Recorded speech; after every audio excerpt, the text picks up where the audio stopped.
Welcome back to Just Giants with Grump and the Cranky Fan, your favorite Giants podcast. I am your host, the Football Grump. With me, as always, is Mike, the Cranky Fan, and we are here to discuss a Giants preseason victory, 34, Bills 25. The New York Giants are back in the New York groove again. We got to see some enormous stuff like Abdul Carter looking like a monster, Jaxson Dart looking like he throws darts, and Brian Daboll looking happy in the post-game press conference.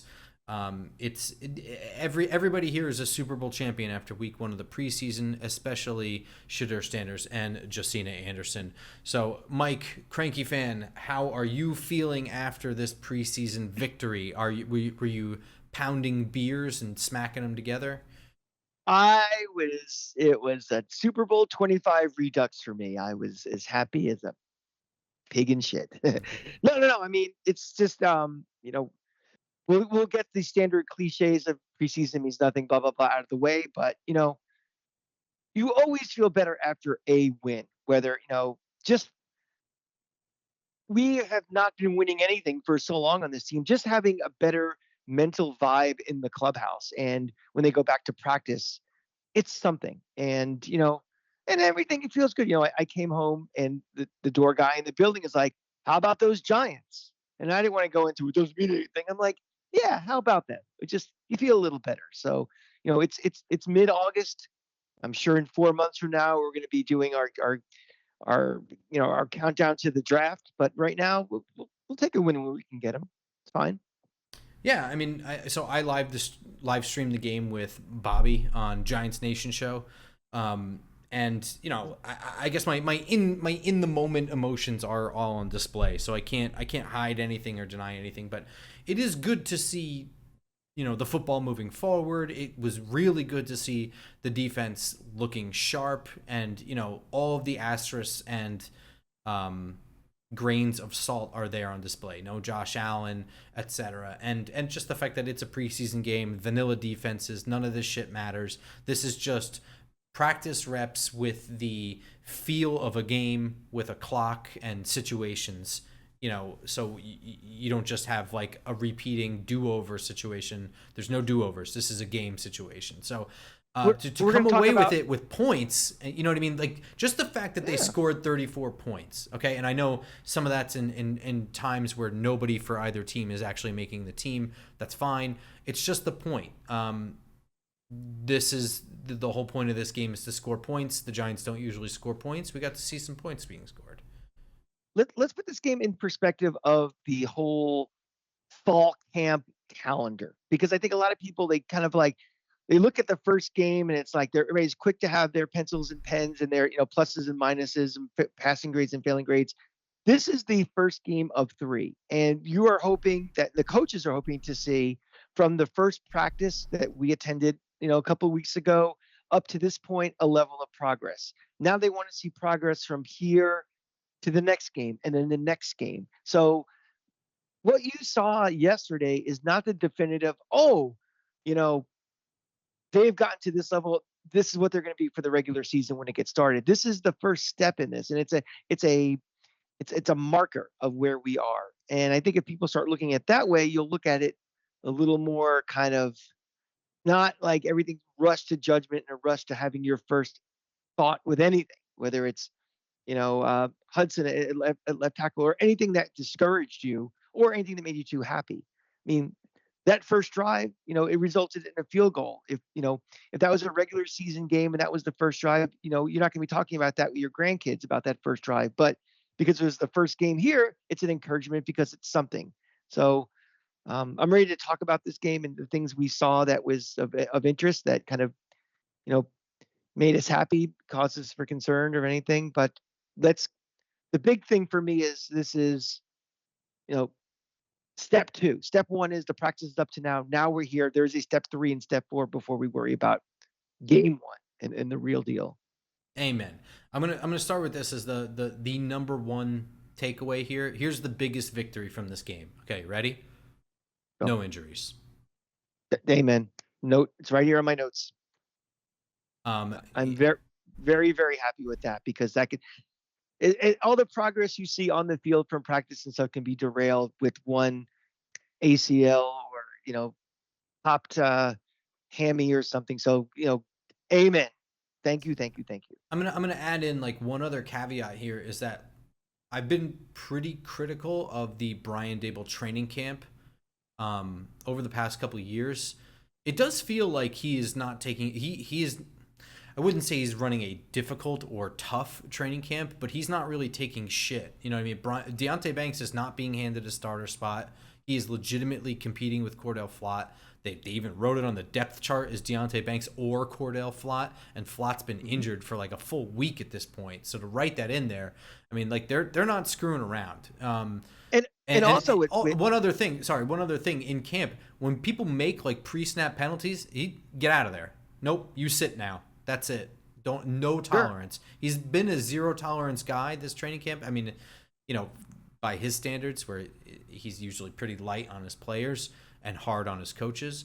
But and I think that speaks to like, this is just me. I've always felt that like you have to practice the way you're going to play. That's actually how injuries happen. So if you protect everybody through all of training camp and they don't do anything, and congratulations, you have a very healthy week 1 roster, and I guarantee you by the end of week 2, 4 of them have serious, hamstring pulls or calf pulls or something because they're not in fucking game shape because you've just coddled them for too long. You have to get used to getting hit before guys are getting paid millions of dollars to take your fucking head off. That's just how I feel. So, we're going to talk about the guys that didn't play, and I'm perfectly okay with the guys that came out and the guys that didn't come out for this game. But I just think in general, as like an overarching thing, I've been tough on Brian Dable's offseason stuff, and this year I think he's done pretty well.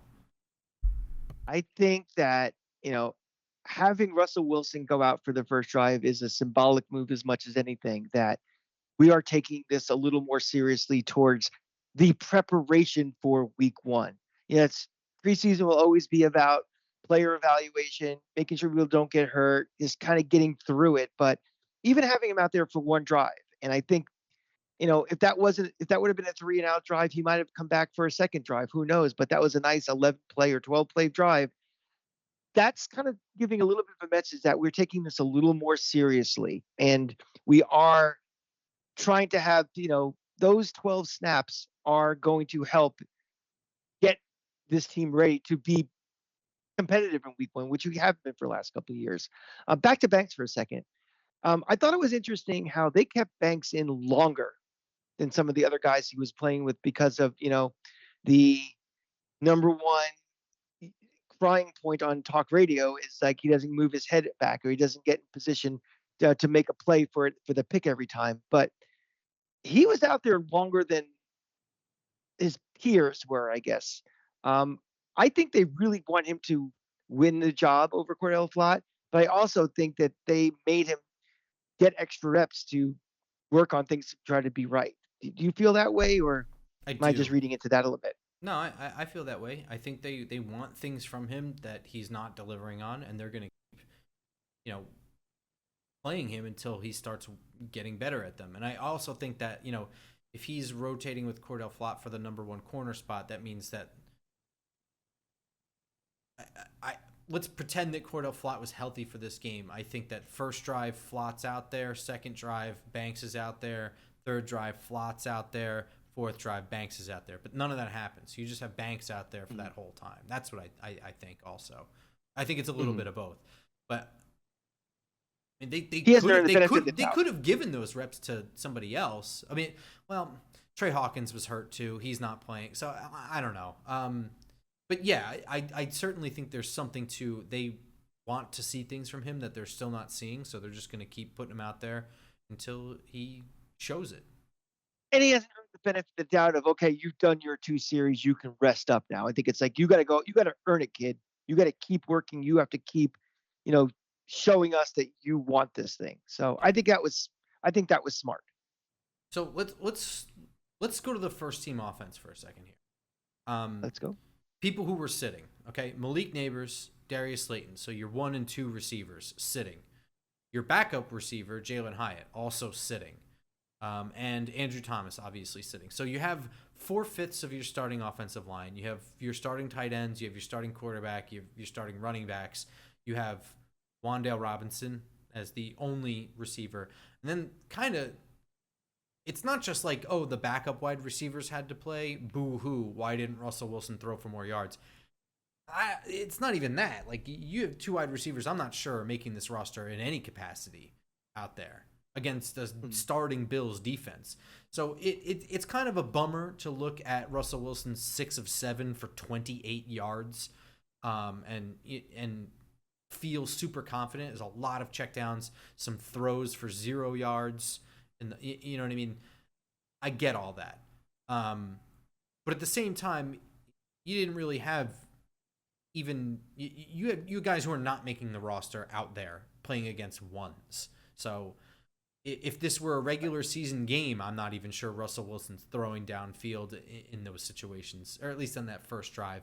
I would actually have to break down. I don't have the all 22 of the full game. I just have all 22 of Jaxson Dart.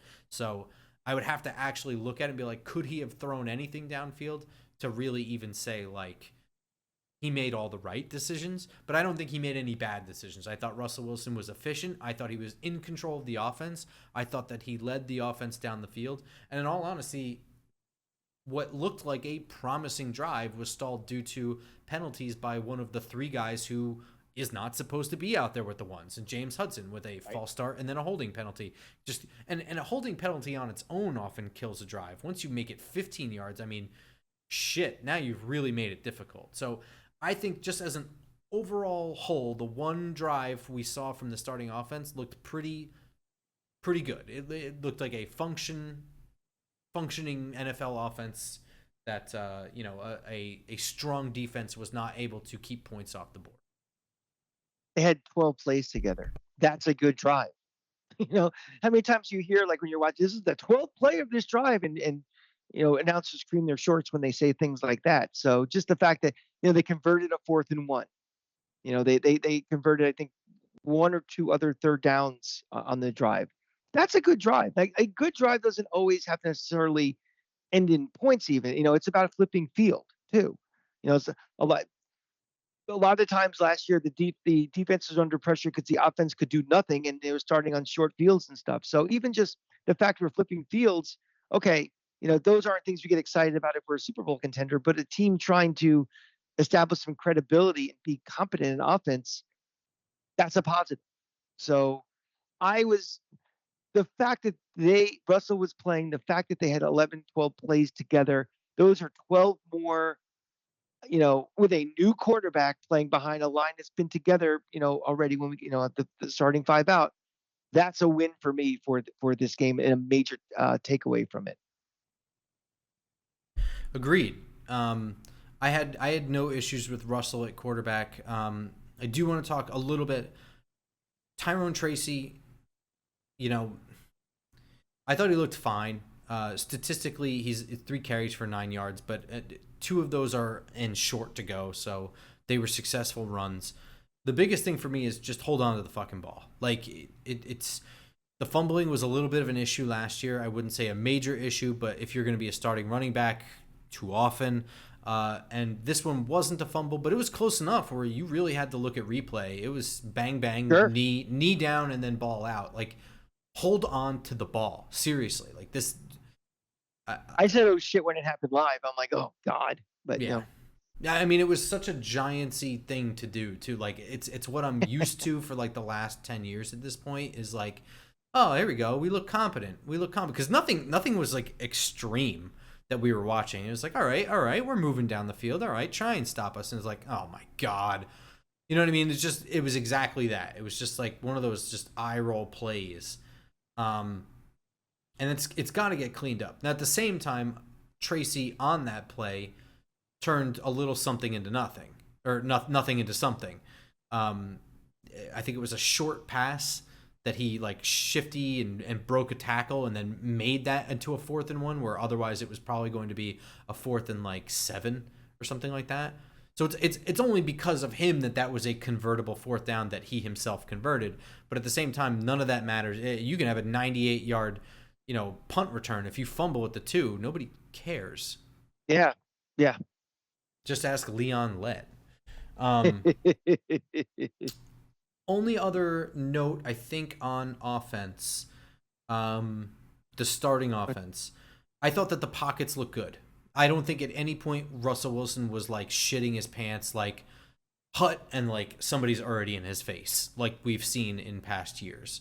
I said this last year that the starting offensive group of like Thomas Runyon, JMS, Van Roten, and Illuminator is not that bad.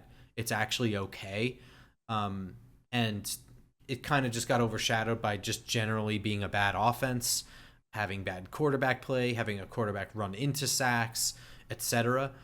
And then before you knew it, we had guys hurt, missing games on the offensive line. Did you feel that way? I mean, this didn't even have Andrew Thomas. You still had James Hudson out there. How did you feel about the offensive line in their 12 snaps with Russell Wilson? I thought they were fine, but again, a lot of because you don't have any real weapons on the outside that you really didn't have. You didn't have time. The plays weren't really quick plays. They were designed to get the ball out of his hand pretty quickly. So there was no kind of dropping back, waiting for, well, let's see if Hyatt's open and throw one, 30, 40 yards downfield. So, let's see how that line can hold up where they need to hold up longer than this. But for what they did, they were fine. You know, Again, other than Hudson, I don't think there was any pre-snap penalties from anybody else, right? It was just Hudson. From the starters, yeah, it was just that. Yeah. Yeah. So, that's encouraging. I think one of the themes we've been hearing all training camp has been a lot of that. And they played pretty clean. Other than Hudson, there was no holds or anything. So, they're getting their reps in and functional. That's a word I'm going to keep going to over and over again as we go through training camp in the season. Functional. They were functional, and that's encouraging for me. Let's flip over to the defense. I was super excited to see Abdul Carter like in actual action. It was my number one player that I was excited to see for this game. I didn't know exactly what I wanted to see from him. I just wanted to see him out there like a maniac, and I was not that this is like important, but I was like getting ready to do the live stream, and I'm like, oh, do I look like, how do I look? Do I look like an idiot right now? Like, whatever. Not you. I mean, like, which is like one of those things. There's like, should I wear a hat? Do I feel like wearing a hat for 3 hours inside? Like, what am I doing? And then I'm like, I'm gonna wear a jersey. I'm gonna wear a jersey for this game. Like, I'm excited, and my like general rules. For division games, I alternate between only 2 jerseys, and it's Michael Strahan and Lawrence Taylor. This one felt like with Abdul Carter, I just had a feeling. I was like, I'm going to wear the Lawrence Taylor jersey because it's the first time I feel like we had a guy that was just such a difference maker as a pass rusher that he really is. He's going to line up in a bunch of different spots, and like every offensive coordinator that has to play us is going to be thinking like, what are we doing about this guy? Number 51. What are we doing for this? And I can't think of what was the last defensive player you can think of that was just so disruptive that way. Like, Justin Tucker. You don't feel like what about Strahan? No, I don't think Strahan. I really don't. Okay. I think that Strahan was great. I think Justin Tucker was great. I think OC is probably the closest because as just a pure pass rusher, you really had to game plan for his speed and the way he set. He was very savvy. But even then, it was just like you kind of knew what you were getting. It was mostly speed and bend. He wasn't really bull rushing guys to death. You know what I mean? Abdul Carter, I think, is just one of those guys you can line up anywhere. And in one of these plays, he lined up with his hand in the dirt over the tackle, moved inside, and in 3 pass rush snaps, got 3 pressures registered statistically against a starting Bills offensive line. I'm going to make a bold prediction here and bookmark this, and we can come back to it at the end of next season, 2026. We're going to go to a Giant home game in November, and we are going to see more Abdul Carter jerseys worn by fans than Jaxson Dart or Malik Neighbors. Interesting. I think think of this fan base and think what really gives them stiffies. It's always going to be defense and getting the quarterback. You always see that they always have like the video highlights of the fans in the 80s with the mustaches and the Lunch Pail Joe getting all fired up by an LT sack or Harry Carson or something. I think this guy. I mean, I bet on a website which I'm not going to name because they don't sponsor us, that Abdul Carter will have more than 6.5 sacks this year and will be the NFC Defensive Rookie of the Year. I could I see think he's that. going to have. I think he's going to be a immediate force and become an immediate fan favorite because that lineage. I think he's the next one in line for that. And Kayvon Thibodeau, I think had the potential could have been that, but this may be in my head, but like, the guy played for USC. He's an LA guy. Maybe is not, you know, a little more style and very more flamboyant than this guy. He's from the Northeast. He played for Penn State. He just is fast. He looks like a friggin' Adonis. If you look at his body, I think he's going to be not only just a fantastic, all pro level guy, but the face of the franchise of this team. I would agree with that. Did Kayvon play at USC before Oregon? Did he go? I think he originally went to USC and then transferred. You could be He right. definitely. I don't know. I think Possibly. so. I mean, everybody transfers so much. Yeah. I didn't know that. So you could be right. Or if not, get the editing tools ready. So. Well, the thing is with Kayvon is I never really viewed him as like a game changer kind of player. I just didn't. A talented defensive end, a stalwart, an anchor on your line. Yes, he has the personality that fits like the New York area. You know what I mean? Like he's very charismatic.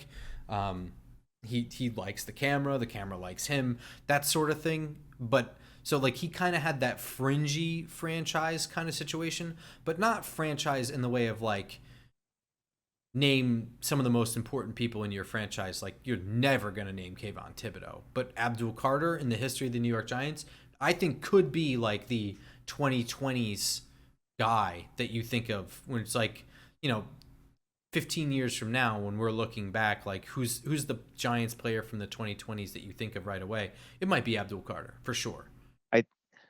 Clarification, I was right and I was wrong. He did not start at USC. He always at Oregon, but he's from LA. Okay. I remember back from the recruiting days when Florida was trying to get him that, it was be like, are we going to pull a guy from LA? Probably not. And we didn't. So he is an LA guy. So I was right about that. Just didn't play at USC.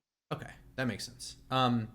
So I was excited to see Abdul Carter, and man, I don't think he disappointed at all. I already went over his 3 pass rush snaps, but just in general, he's a guy I'm expecting to see lined up everywhere, and no matter where it is, he's going to create havoc at the least amount.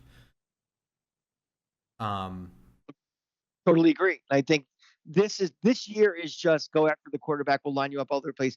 Think about in 2 or 3 years where, he has more technique and we have different things, more advanced stuff in the defense for him. What a terror he could potentially be. And we got to see, some people were kind of questioning who comes off the field to put Abdul Carter on. Like, are you taking Brian Burns off? Or are you taking Kayvon Thibodeau off? No, they didn't take either of those guys off. They just put him in there. They just lined him up on the inside on third downs. Who cares? And it worked. He's too quick, twitchy, and too good with his hands for guards. You know what I mean? So it doesn't matter. You can line him up on the inside. You can line him up on the outside. And, just thinking about it, like, Dexter Lawrence didn't play in this game either. I almost don't want to see this preseason, the both of them on the field at the same time, because I don't want teams to even have an idea of how bad that's going to be for them. Oh, that was a point I was going to make about who you take off the field. Like, well, it depends. Sometimes they're all out there and, the 4 badasses together. Sometimes you mix one and out. I think that kind of guessing game that little chess match is going to be a competitive advantage this first also. We have the tools that we can be multiple in all different things. You may not see the same lineup, 2 snaps in a row for an entire game. And I mean, like, there are some guys here with versatile skill sets that I think can add even more confusion. I mean, like, you can do something weird like drop Kayvon into coverage. It's not like he hasn't been in coverage before. He was in coverage in college. He's been in coverage in the Wink Martindale system. He can drop back and cover some shit in the flat. I mean, you can do all kinds of wacky shit where you have, Burns, Carter, and Dexter rushing, you drop Kayvon into coverage, and Drew Phillips comes in on a blitz or something like that. Like, you have guys that can do lots of different stuff in this defense. Tyler Nubin can come in and look pretty good in the blitz too. You could rifle in Micah McFadden in on a blitz too. I mean, you can do all kinds of crazy shit here. And the more versatile guys are and the more disruptive they are, the more confusing it gets, the more it puts a quarterback on his toes. And so, I've talked about this on the show ad nauseum. Like, I'm not necessarily a fan of Wink Martindale, the guy, but I love a defense that puts the pressure on the offense, that doesn't let them just sit back and do what they want to do. And like, you have to play defense and be like, well, let's stop them. Like, no, bring what you want to them. Make them change their plans. You get to choose what you feel like doing, so go get them. I like an attacking defense, and I think the more versatile you are, like the way Abdul Carter is, the way a lot of these talented defensive guys are, bring the fucking thunder to them. I'm all about it. And for what it's worth, Roy Robertson Harris, who is like I don't want to say like under the radar defensive tackle signing, but just not somebody that we were busting open confetti for. We didn't spend a lot of time discussing him, though. No, and he had a pretty good day. I mean, he's good enough to win one-on-ones. And if Kayvon, Brian Burns, and Abdul Carter are all forcing multiple offensive linemen to move around and try and stop them, all you need is a guy to win a one-on-one and then just be a football player. And Roy Robertson Harris, 2 tackles, a quarterback hit, and the quarterback hit on the 2nd and 15, forced a quick throw to a covered wide receiver, was called back for or I guess was called a first down for a roughing the passer penalty. That was, a textbook frustrating call where it's just like, that's roughing the passer. Are you kidding me? So I'm not even in the least bit mad that's what I mean. I can't be mad at Roy Robertson Harris for that hit. That's a fact of life we just have to deal with these kind of borderliney things that, and then the subsequent bad announcers going into their hysterics about it's not football anymore nonsense. But I agree. But something as great as this pass rush is going to be, the question is going to be with this defense, can they stop the run? Mm-hmm. So what did you think about this?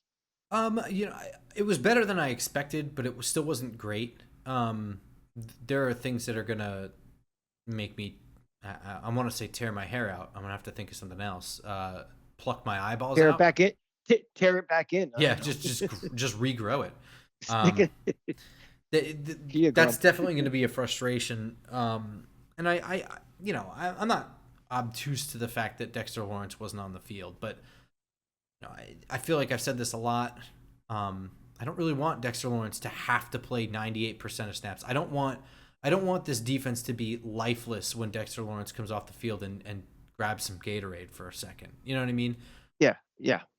So I'm not real thrilled about it. There was one play too where I don't know which running back it was for the Bills, but he had a clean shot, and I don't know what was up with the fucking turf, but guys were slipping all over the place. It was awful, wasn't it? Yeah, it was really bizarre. I counted like 6 or 7 times by like the third quarter that someone had like a lane on both teams and went to cut and put their foot in the ground and just slid. And in this case, there was like a play where running back, I think Kayvon came crashing inside. He bounced it outside. He had a clear as day shot to just get a huge gain, slipped and fell, got up, and then ran and got like a 4-yard gain instead.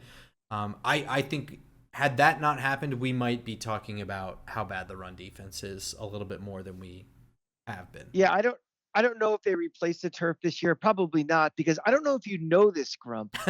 They're building a new stadium in Buffalo. Yeah, as we were told ad nauseum by the Buffalo announcers on that side of the thing. But so I don't know if they invested in a new turf for one season or not, but or if they had like a concert there recently and it just wasn't properly laid out or whatever. But yeah, but it was definitely something of like, what the hell is going on here? So, and for both teams, it wasn't like, no, Buffalo's, yeah, this isn't like a bitching, yeah. No, it was bad. So, yeah, it was more bizarre than anything. Like normally that's it looked like the quality of slips looked like people trying to plant their foot on a not wet or muddy, but like moist grass field. You know what I mean? It was like the one Like cut slips. if you're up at 6 in the morning and there's that morning dew on the Yeah, grass, that type of exactly. thing. Yes. Yep. Yep. I want to talk about one more player before we get to Deontay Banks, and that's Micah McFadden. Registered 1 tackle, 1 pass breakup. That pass breakup was awesome. I was describing this as a tone-setting hit because it was early on too. I mean, you had this, Mitchell Trubisky is no all-pro or anything like that, but he kind of looked down, goes to his check down in the flat to the running back. He didn't even know where the hell he was. He got smacked into Tuesday and hasn't come back yet because it's still Monday.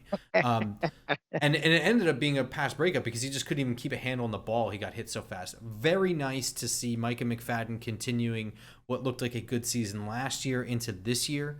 We're talking about a 5th round pick at this point. I don't think that Micah McFadden is too many people's favorite player on the defense or anything like that, but I think has been a little bit of an unsung hero for the defense.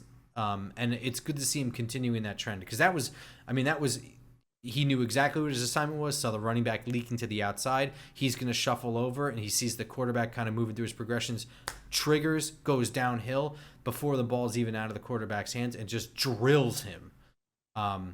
Excellent linebacker play. I love seeing that kind of shit. So good to see Micah McFadden in that capacity.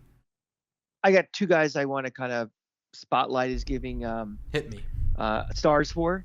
Marcus Bowe thought did a nice job, bouncing between both tackles. If he could provide depth, that'd be fantastic.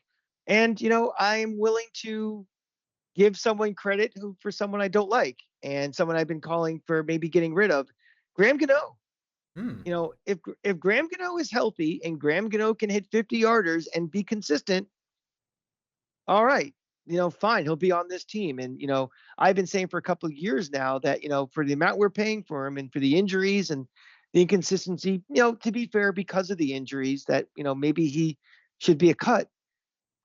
This is kind of put up or shut up time for him. And, that first drive we talked about, you have a 12-play drive, you need points out of it.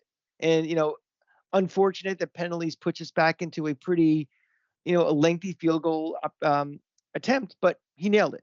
So that's important psychologically, if nothing else.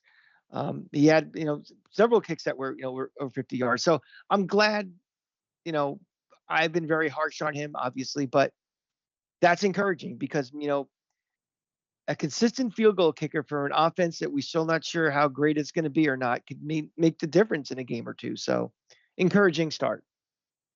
Yeah, I mean, I've been super hard on him too, so I have to agree. And I was really worried. I mean, it wasn't really on the front of my mind, but I was really worried because they didn't even really bring legitimate competition in for him. And it's not shade to Jude McAtamy. It's just Jude McAtamy is an IPP player, so he's relatively safe. He doesn't count against the roster. And it didn't even really look like it was it's not like they went back and forth with reps for kicks for field goals. Jude McAtamy didn't really come in until the very, very, very end of the game. Yeah. So I get it. Like Graham Gano is kind of the all-pro kicker, but he was terrible last year. He was hurt, and he came back and he was god awful. And the year before that, at the end of the year, he was bad. And I'll be fair, I think a lot of that was injury related too. Of course it is. Of course it is. But I'm gonna give him that. Yeah. But at the same time, he's a super high cap hit. They can save money by getting rid of him. It's not like they're locked into this big cap hit. And it's shitty, but it's a very results business, and a lot of football is, I don't want to say subjective, but you don't have to be A1 perfect at 50 positions in football. Kicker is one of the ones where you kind of do have to be perfect. You missed 3 kicks in 3 games, and it's like, what are we paying this guy for? It's his job is to kick field goals. You know what I mean? So it sucks but it's it's the nature of the position he plays. It's not my fault. That's why they get millions of dollars for doing one thing. Correct. You better be really goddamn good at that one thing. Yeah. And consistent at that one thing. So yeah, they didn't bring in any real competition. So yeah, I can't deny I'm pleased to see that he looked good. All 3 kicks were from 50 yards, and he made all of them, despite one really looked like it was going to miss and then curved back inside, hit the inside of the upright, and went through. But even if I guess even if he had just barely missed a 51 or however long that one was, I can't get too upset if he went 2 out of 3. And we're all taking a shot every time an announcer now says the word doink. Oh my God. By shot, you mean a Russian roulette shot. Yeah. It's like one of those things where it's like, here comes Chris Collinsworth, the clown, with his note. Now we all have to say it. Okay. Oh, don't worry, guys. The announcer talk is coming at the end of the episode, so stay tuned for that. I do want to talk a little bit about Banks. Sure. We talked about like the way he's utilized and stuff like that. I am not. Okay. I would like to see Deonte Banks learn to get his head around. I'm also just not expecting him to do that. And I'm not going to flip out if he does something. If he doesn't do a thing I'm not expecting him to do. There are some corners that are just not playmakers on the ball. I think that might be Deonte Banks. If he becomes that, that would rule. Here's what I want to see out of Deonte. So the play in which there was a not catch on the sideline, which would have been, even if he did get both feet in, an outstanding catch, because he had him covered. He had him smothered. That was good coverage. He just didn't. If he turned his head around, yeah, sure. Is it an interception? Almost definitely. But he didn't, and he doesn't do that. And I'm not going to expect him to do that. What I am sick of seeing is him just being weak sauce at the line of scrimmage. And the Josh Palmer play where he just kind of like a subtle thing to the outside, and then all of a sudden he's wide open, moving to the inside on a crosser, and Deonte Banks is in his wake. I'm tired of that shit. I'm tired of him. Like, if you're going to be so unsure of yourself at the line of scrimmage that a subtle shake is going to throw you off, then learn to hit the guy. Learn to just smack him at the line of scrimmage within 5 yards, disrupt his route timing, and stay in his back pocket. Take away that pass. That's something I want to see Deonte Banks get better at. Yes, he can learn to turn his head around. I'm just not going to expect it because it's hard. It's not easy to be running in one direction, turn your head around at the right moment, by the way. You have to be reading the eyes, reading the hands, what's the receiver doing, reading all the body language, and just in general, most of what we're talking about here is instincts, which you just kind of have or don't have. You don't really grow instincts the same way you can woodshed other things. You can kind of develop them, but you know what I mean? It's not the easiest thing. And then on top of that, you have to keep running, turn your head around, and not foul the guy. It's really difficult. It's not an easy part, is turning your head and continuing to run with the play. So the moral of the story is he kind of is what he is. Yes. We all need to kind of, but what he is acceptable more so now in a new role of being cornerback 2. I mean, yes. You don't need a guy to make plays and picks at every time when going against lesser receivers. You just need them to have good coverage, knock a ball away, just be something where a quarterback has to look and maybe check down because you're tight with him. Exactly. That's the expectation we have now. I mean, take out of your head, he was a first-round pick. Take out of your head of what you saw against, real wide receiver ones in this league to cloud your, he's in a different role now. And I think this organization understood that before we did, and they made the necessary moves. They got a cornerback 1 now, so they can have him slide down to a lesser receiver coverage or something. So, and we've already talked about the fact that they're not handing him the starting spot and all that other stuff too, on top of everything else. I think if anything, he played longer, almost as like a punishment yesterday. I thought, when I know we're a little thin at cornerback, but I think the fact that, I think the coaches were a little miffed at him. I think he played longer, almost like running stadiums after a game. Like, you're going to keep playing until you get it right, or do you show what we want to see out of you? And so I think that's why we saw him with more snaps at the back end of the game than, he hasn't earned any benefits of the doubt with anybody that, okay, you've done your, necessary snaps in game 1. You can come off and rest and watch the rest of the game.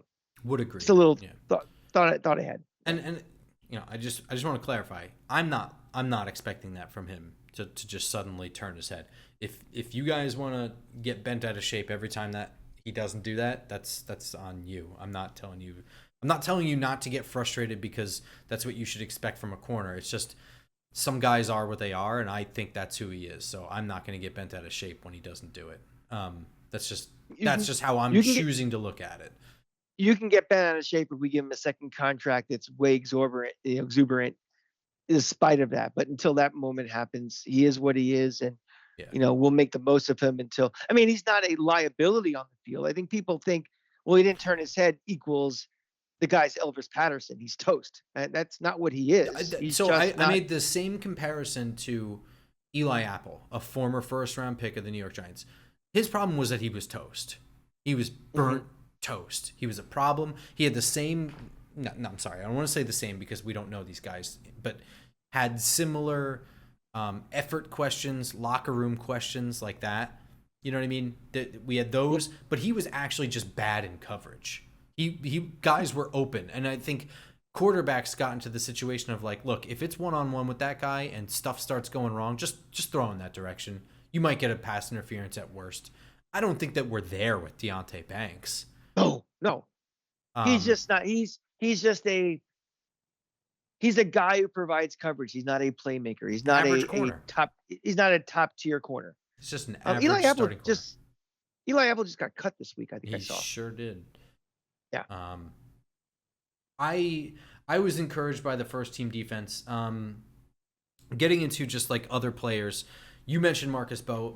Marcus Bowe is the one I came away the most happy about. So here's a fifth round pick guy who, you can get excited about his foot speed and his general balance and stuff like that, and be like, oh, this guy could be an athletic tackle. He's got the speed rushers are going to have trouble with him, but the anchor down concerns, the lack of any sort of power concerns is like, I don't know, this is kind of a risk. Some people thought that might have to bring him inside or something like that.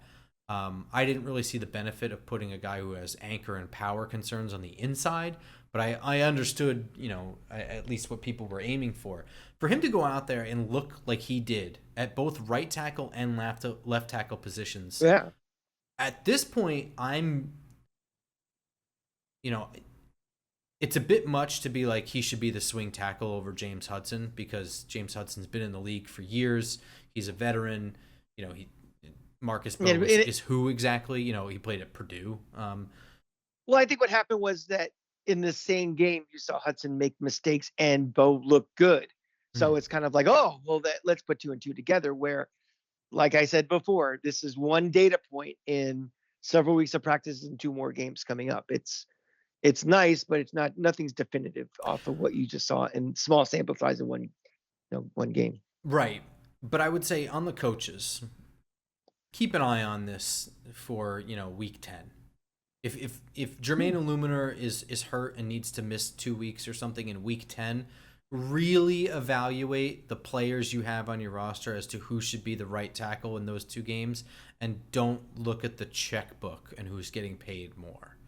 Don't just give James Hudson that because you guys had to spend, and I'm not going to say it's your fault for overspending. Buying a swing tackle, you're always going to be spending lots of money for a tackle that's not one of the top 64 guys in the league, right? That's what a swing tackle, but that's what a swing tackle is.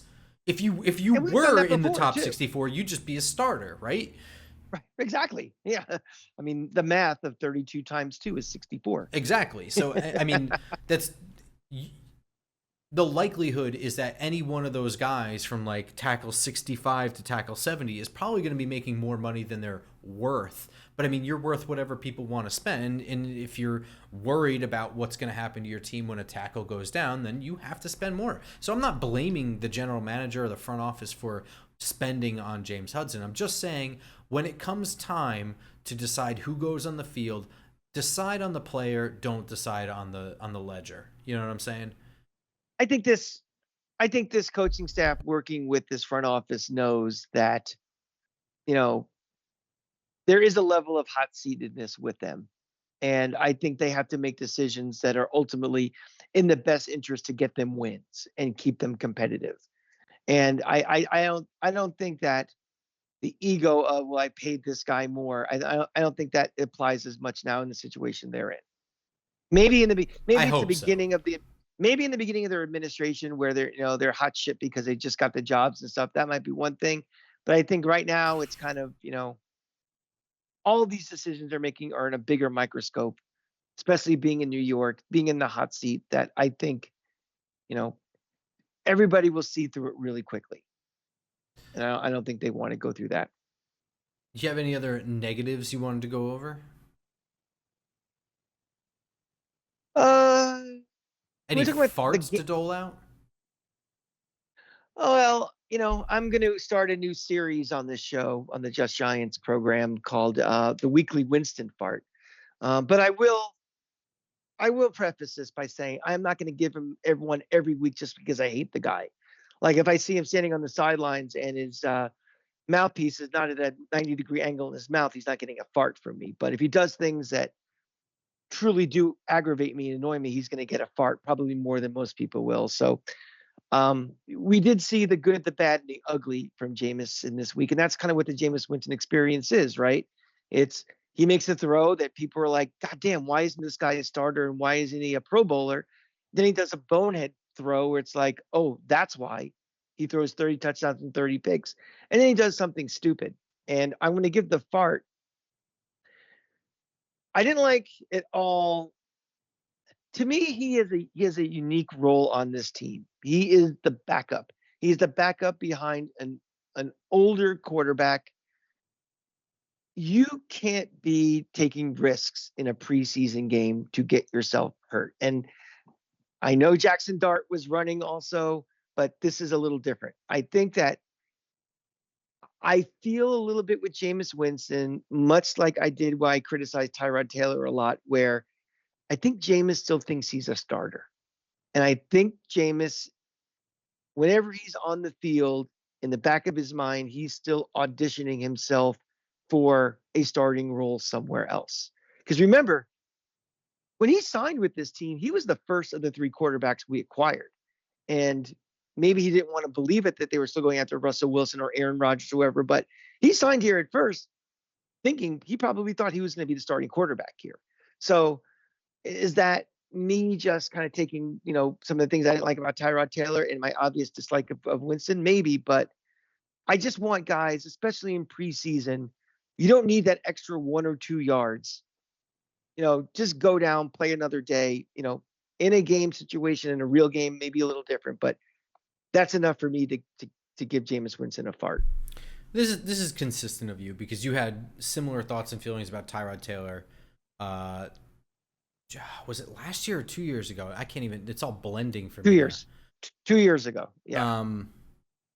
Where you felt the same way that you think Tyrod Taylor still thinks that he's got a shot as a starter, and is undoubtable. He was extremely careless with his body, and not for beyond even that, a storied injury history. So it's like you're talking about a guy who gets injured all the time, and did, Yeah. and I think he broke his ribs landing on the ball one time, Mm-hmm. or something like that. So this is very consistent of you.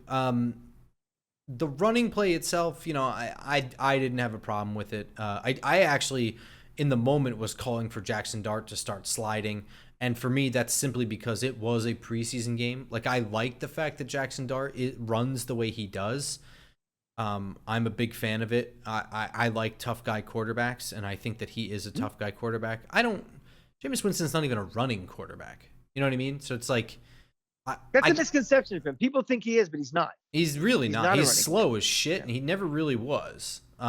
Right. Exactly. So I can sort of get down with what you're saying. I'm not really sure I'm going full fart on that one, but I get it. I see where you're headed with that one, and especially of all things, like again, if we're talking, if this is regular season week 11 and he's got to spell Russell Wilson for a game, I don't think I have a problem with that play at all.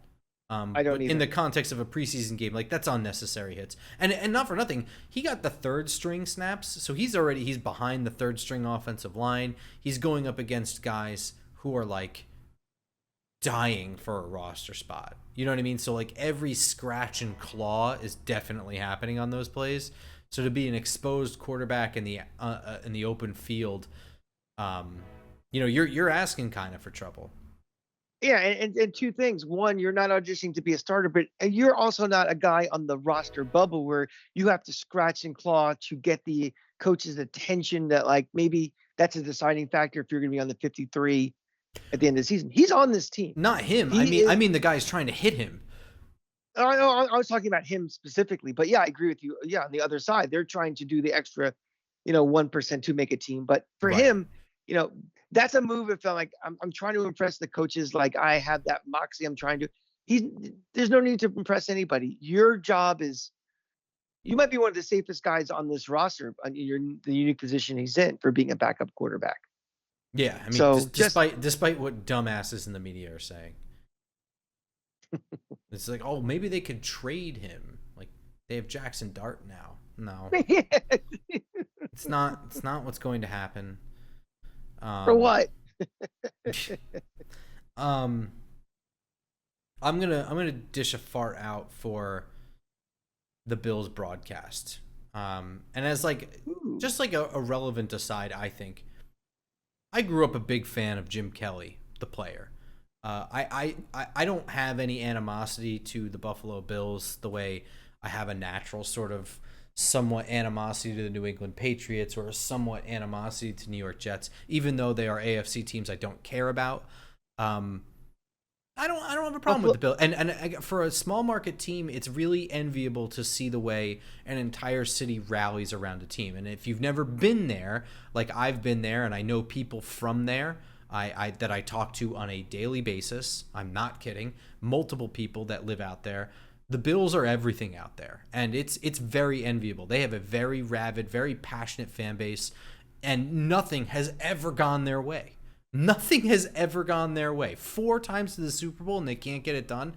I mean, I don't have. This is not an organization that I'm like, of course, the fucking Bills, but like. Holy Moses! They sucked for a long time in between. They sucked for a long while before, and then they sucked for a long time after. Oh yeah, I mean, when after those post Jim Kelly years, just like remember Trent Edwards. Terrible. Yeah. That being said, they're salt of the earth people. They're good people. Yeah. Absolutely. Yeah, I 100% agree with that. They're not a fan base that I have any problem with, or an organization I have a problem with. Nope. I have a problem with that broadcast. That was one of the worst broadcasts ever. And I'm like, okay, I'm the homer that's upset that Jaxson Dart's first touchdown got. It's just bad call. If you're in the booth, okay, whatever fucking softball side conversation you're having is irrelevant as soon as the ball snaps. Just shut up. Just shut the fuck up and let the play-by-play guy call the play. Even if the middle of your sentence, you should be tempoing your sentence to know when to stop so that your sentence comes to a natural end before the play and you don't have to abruptly cut it off. But if you didn't do that, then abruptly cut yourself off and shut up and let the play happen. Don't forget also, I know you're the Bills broadcast and 90% of the people watching. No, 90% of the people watching aren't Bills fans. It's preseason. You're on NFL Network. Lots of people are watching you, and you guys look like idiots and amateurs. And you made the joke about the stadium. I mean, how much can you? I get that it's big news. Believe me, I get it. It's one of the oldest stadiums. This is a huge state-of-the-art stadium being built there. It's news, but it's not news for 2 drives. Nobody outside of the West New York area gives a shit about your stadium. They're not going there. Most of the people are not going there. And as one more relevant aside, I think, outside of just the Bills broadcast, the NFL needs to understand who is watching these preseason games. To me, it's 2 types of people, okay? What you're getting are the diehard fans that know and want to see the third stringers and want to know which guys are going to make the team, and they're looking for things like that. Or you're looking at kids, and if you were anything like me as a kid, when I was like 7 or 8 years old, I don't even like baseball. I could have told you on a whim, on a random July day, if you were like, who's in 3rd place in the AL West? I could have told you who it was, their winning streak, what their wins and losses total were. I could have told you everything because I just absorbed every bit of sports information there is. Those kids don't care about a sideline interview when the game is being played. They don't care. They want to see the game. That's why they put it on. Nobody put on a preseason game to see Deion Dawkins making bird sounds on the sideline when the game is being played. I don't understand who we're trying to capture as an audience. I don't think you know who's already watching as your audience. I just don't. I think that the preseason thing as it is glorified practice and trying to market it to people who don't watch football to maximize your audience is really just shitting all over your current audience. That's my soapbox. I've been building my soapbox because I've been ready for this. And I was going to actually approach this soapbox segment leading up to the broadcast commentary, but I'm going to start with the broadcast commentary and work my way backwards. You know, it extends beyond just preseason how inept broadcasting is and what network executives think the people want. You know, this is not 1976 where the only information we ever get about our sports teams is our daily newspaper, the 2-minute segment of sports on our local news, and then the game of the week that we get. We get information at our fingertips with anything we want out there that we can go find or it's pushed to us, curated to what we want. There is nothing that sideline reporters tell us that adds value to a game. I don't know, in 1976, having like Phyllis George on the sideline because she was Miss America probably got horny guys to watch. But we are so beyond that as a society in 100 different ways that there is no reason to have sideline reporters anymore telling us information that anybody who gives half a shit already has had on their phone 15, 20, 30 minutes ago with probably more information than they actually have. But aside from the broadcasting part, I want to talk about preseason just in general, where, we go through every time we talk about preseason, well, we keep in mind this preseason doesn't mean anything, blah, blah, blah, blah, blah. I just think the whole model of getting ready from a season is antiquated and needs to be completely redesigned and reconfigured by, the NFL. I want to give you a little, did a little research, and I was thinking about, like, why do we have preseason games?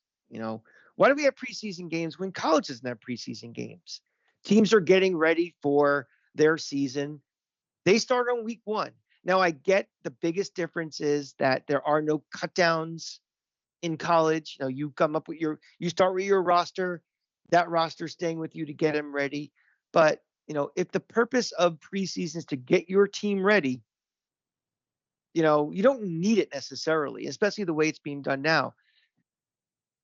Grump, do you know up until 1976 how many preseason games there were in a season? Was it 0? 6. Then it went down to 4, and now it's down to 3. In the 50s, there could be up to 8 preseason games a year. There were 12 games in a regular season in the 50s. Why do you think that's the case? That there was 8 preseason games and 12 regular season games? I mean, I don't really know, but I do know that back then, at least, I would say up until like Walter Payton joined the league, most of these guys were just kind of, this was like almost a side gig for them. Like they had other jobs. They didn't come to camp in football shape. So you really had to woodshed down. But I don't know if that factored into the number of preseason games. Money. Selling tickets. Because think about it. The NFL and all sports didn't make nearly the TV money. And TV money is what makes these leagues really rich. It's what, why salary caps are so high, why players make so much money. Yeah, there's ticket revenue, but the money is made by media. So you don't have to have preseason games. They don't have to have, 1 or 2 home games a year for preseason to really make that much of a difference for revenue for a team. Back then, they didn't draw, nearly the TV money. And also, the way contracts are structured, you pay players during the season. Preseason, they don't get paychecks for it. They get their 1/18th paycheck. That's how they get paid. So they were making they could sell, have extra games with more ticket revenue, more things, and not have the expense of paying players then that they, would have to do in a regular season game. So the whole concept of having preseason games it's kind of like how the baseball players in the 20s and 30s went on barnstorming tours. It was to make money. So if you don't need these things to make money, why do we even bother with these preseason games? The trend of having these, joint practices where you probably, you can structure and you can design exactly what you want to practice, what you want to see. We're going to do red zone now for a little bit. We can do this. We're going to have these type of drills. So you're playing other teams. You're getting more, competition for it. You can really see. Another example is think of the Senior Bowl. You go down there every year. Is it the game that really you get the most value out of it, or is it the practice for that week leading up to it? Yeah, I mean, it's generally the practice. It's generally the practice. So I think, if the league is really concerned about things like injuries, and if they want to go to an 18 games regular season schedule, and maybe a public relations thing of stop ripping off the fans who have to pay for these games. I get it. The face value is a little cheaper for preseason than they are for, regular season games. But guess what?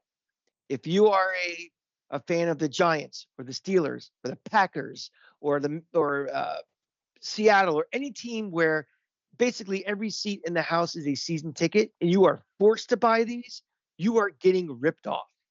Jets Giants sounds wonderful. Let's go see who's out there actually on the field playing. The Steelers are coming to town for preseason. Great. Maybe I get to see Aaron Rodgers. Yeah, good luck. You're not doing that. So I just hope the league just reassesses at some point how preseason and how fall camp is structured, and we ultimately get rid of these things.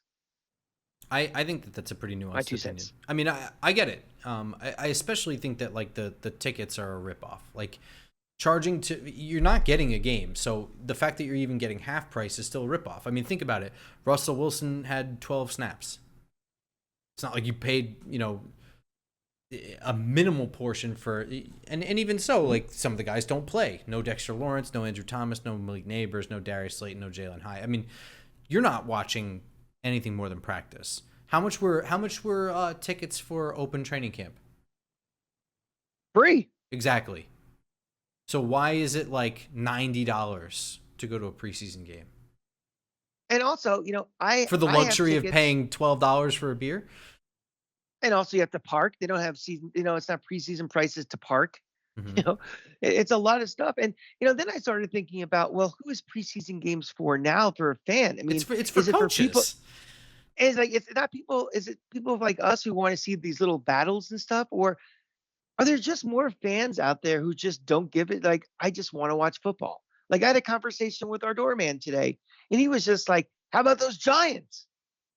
I'm like, what do you mean? He's like, well, they won yesterday. Isn't that great? I'm like, for every one of people like us, we're kind of a small minority never mind even doing this show. We are psycho Giant fans, but I think the vast majority of football fans are just I just like watching what's on the TV and rooting and then not thinking about it until next week. So I don't know.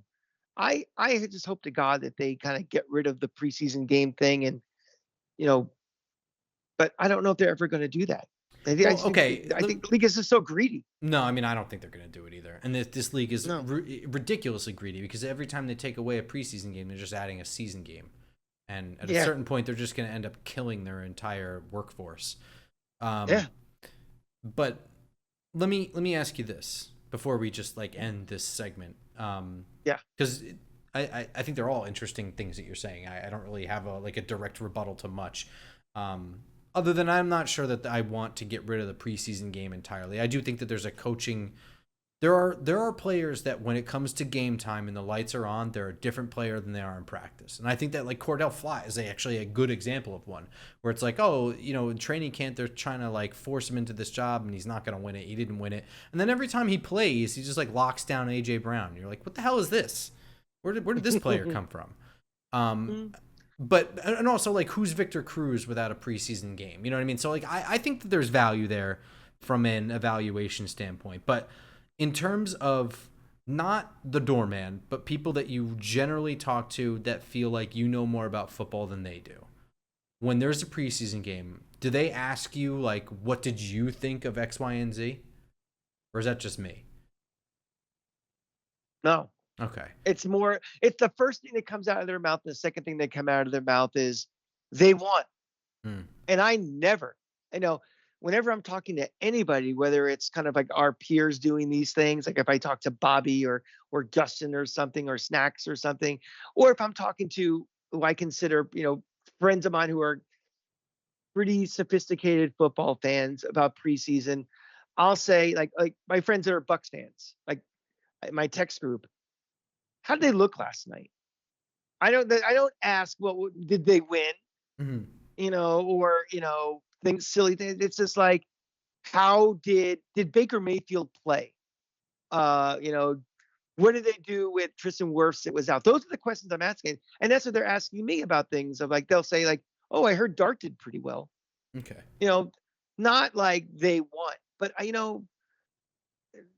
a lot of people they won. And it's weird because like we'll close this thing going back to the broadcasts is where they are such, lapdogs for the organizations, and they're so just carrying water for them where they're treating it's like wins and losses. And yeah, they won. We're excited. They won. Their social media feeds, highlights from the big Giants win. Huh? My big thing with the broadcast, I think, is bottom line, NFL, you can do better. You can make a better, like your TV product is not good in the preseason. In the regular season, I think it could be better.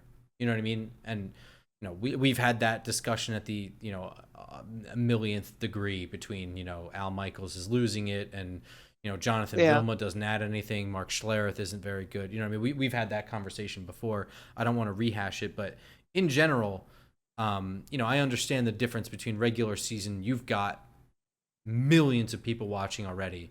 This product is not necessarily directly for me anymore, even though I think it could be better. And I think that you could draw in more audience by having better explainers out there. But the preseason, I mean, if this weren't the Giants game, and I've done this with other preseason games, I'd fucking mute it. And I've shut games off because I'm like, you know what? I don't really care. I don't care about this game enough for them to keep cutting away from the action to the sideline. I just don't care. It's fascinating because, it's an opportunity for all announcers to kind of moonlight and make a little extra money, because you'll see some teams have really good production, like the Bucks. I flipped over to watch them a little bit, and like they have Chris Myers was doing it, and Tiki Barber. Those aren't local yeehaw hicks that are just, lapdogs for the team. Pull that mic out of your mouth, buddy. Is that better? Yeah. They have legitimate announcers who are not, they're not biased. They may be slanting it maybe one way for the home broadcast, but they're not biased. Some of these places have like the local weatherman. Oh yeah. Who's the color commentator. And Tampa Bay is famous for that. They used to have this one guy, a radio guy, who was like he was the voice of the Tampa Bay Storm. He was the guy who did the pregame show for the Lightning. He was the guy who was the MC for all this. He was like Mr. Tampa Bay, and he couldn't do anything, but he was just a local homer. And that's how a lot of these things are. It's really distracting. And again, even myself, when I'm watching my team in a broadcast, I just want my eyes don't deceive. Don't bullshit me. I could see something not good, say it's not good. You don't have to try to sell me something which I've already bought. And I feel that's what they're trying to do with these local things. So oh yeah, there are even worse ones than the Bills broadcast. But I mean, I guess my overarching point is, are you sure there's not somebody out there better? Have you looked? before you decided that these guys are calling the game. Like, really look into it. See if there's somebody better out there. So the Giants are going to Florham Park, and they're going to be having joint practices with the Jets. I love joint practices. I think that really helps. I think that it brings juice to camp. I think it brings that competitive spirit to camp, where instead of just going up against your own guys and being secluded with your own teammates, now you have this like little bit of edge added to your practice. I think that it breaks things up. I think that this is awesome. I like the Jets Giants thing too. Because there's no travel involved. I mean, it's just New Jersey at this point. So I think that this is good. I'm looking forward to reports from this week, and the Jets and Giants are going to be facing off against each other this weekend. Is it Saturday again? Is it Friday? It is. It is Saturday. Yeah. And I have tickets available if anybody's interested in them. Reach out to Grump, because I am pretty inactive on Twitter at this point. But I have DMs. Yeah, DM Grump, and I will. I'll give you some Jet Giant tickets. So yeah, I'm going to be out of town. We have the big Grumpy series in San Francisco. Rays Giants will be out there. So, but I will be watching at a bar before baseball for sure. Yeah, I'm not sure how much. I guess we'll have to pay close attention to the reporting as to who's going to play and who's not going to play. Because of the joint practices, there might be more starters sitting than this game. What do you want to see? What do I want to see? I would think that no matter who sits and who plays, Marcus Bowe is going to be playing. I want to keep seeing that growth. Like I said, like I want to see him pushing for that first tackle off the bench spot if nobody gets hurt until like, week 8, 9, 10. Start thinking about like if Jermaine Illuminor at right tackle is the one who goes down, like does it have to be James Hudson? Where's Marcus Bowe at with everything?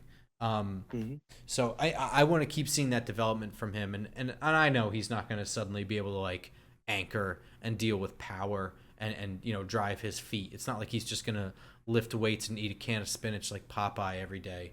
Backup's a backup. We need someone to be a backup. That means they don't play as much as starters by definition. Someone who can go in there and hold his own for the limited amount of snaps that's required of him. That's what we want. I would like to see Jalen Hyatt in some capacity, whether it's the game or featured in practices this week. I don't want to say like I'm encouraged. I just feel like this is his biggest chance that he's had thus far to like have an impact. I'd like to see it. What about you? I want to see Russell and the first team offensive line play, at least a quarter. I want more of the timing. I don't even care so much if they don't throw one ball more than 15 yards downfield. I want them to get into that rhythm and routine of basic mechanics. He's still new to this team. They're still learning each other. They're still learning the cadence of how he snaps, his hiking cadence, all that stuff. I just want them to get reps.